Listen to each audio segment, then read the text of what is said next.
Hey there, guys. Today we are talking about abdominal breathing, belly breathing, right? When it comes to our ability to make sure that we have oxygen in our bodies to be available for our muscles, it is very important that we know how to use a chest breathing strategy and a belly breathing strategy, right? Because of the difference of the two, we're going to talk about how to do some abdominal breathing now, and then in future videos we're going to talk about how to tune that up to incorporate rib stability. Basically, can I lock everything down and still maintain good breath? So we're going to come down onto the ground, and I find it easiest when working on abdominal or belly breathing to lay flat on our backs with knees bent. So I want to take one hand and place it on my chest and one hand and place it on my belly. This is going to be a barometer when I take a deep breath in. How much motion do I feel in one versus the other? At this point, we're not going to judge. We're going to take 3 nice breaths.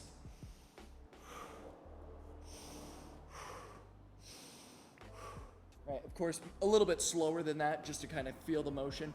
But after those 3 breaths, and once we determine how much motion is in my chest, how much motion is in my belly, I want to start to shift that ratio to more towards the belly. So there's a few things I can do. If I am able to instantly cue into that and can just start breathing into my belly, awesome, amazing. If I keep raising my chest, what I can do is 2 things. I can take both of my hands and anchor my chest down. That'll give my ribs more stability and therefore my diaphragm, the thing that's actually causing the breath to come in, to have more stable contractions.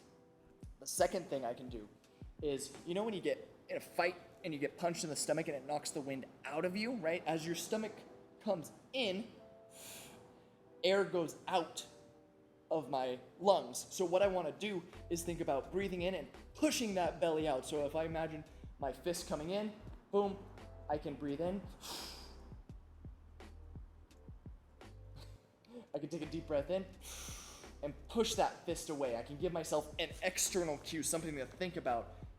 Breathing out, letting it deflate.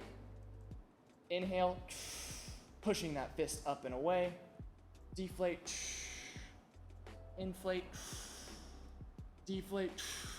Right? I can use that cue to help me kind of guide it. Once we start to be able to actively breathe into our stomach and get expansion in this kind of forward-backwards position, that's awesome. That's awesome. That's a great place to start. But realistically, as we breathe, we're a 360-degree breathing machine, right? We don't just breathe this way. We actually breathe this way into our sides and also into our back. So we'll move into the sides now. What I want to do is I want to take my hands and make these little L's, okay? And what they're going to do is they're going to go between my hip bone and my ribs. There's a fleshy kind of slot that's in between those two. I want my hands coming in on both sides in that same laying down position.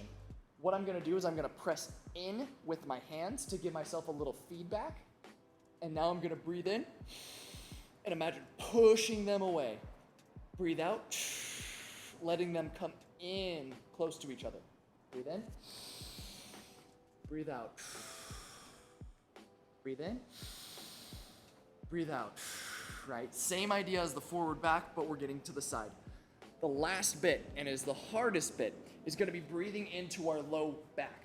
What I'm gonna do is take both hands, fingertips are gonna just go under my low back.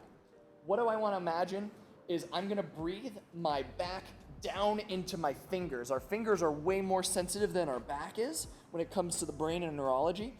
So what we're gonna do is we're gonna focus on the feeling of our fingers as we're figuring out how to breathe into our back. So hands are in the low of that spine again, and what I'm gonna do is I'm gonna breathe in and feel the pressure increase on my fingers. Out, breathe in again, out, in again. And every time I'm breathing in, I'm breathing down into those fingers. So, starting off by getting the forward back motion, working then on the side to side, that lateral motion, and then finally into the low back.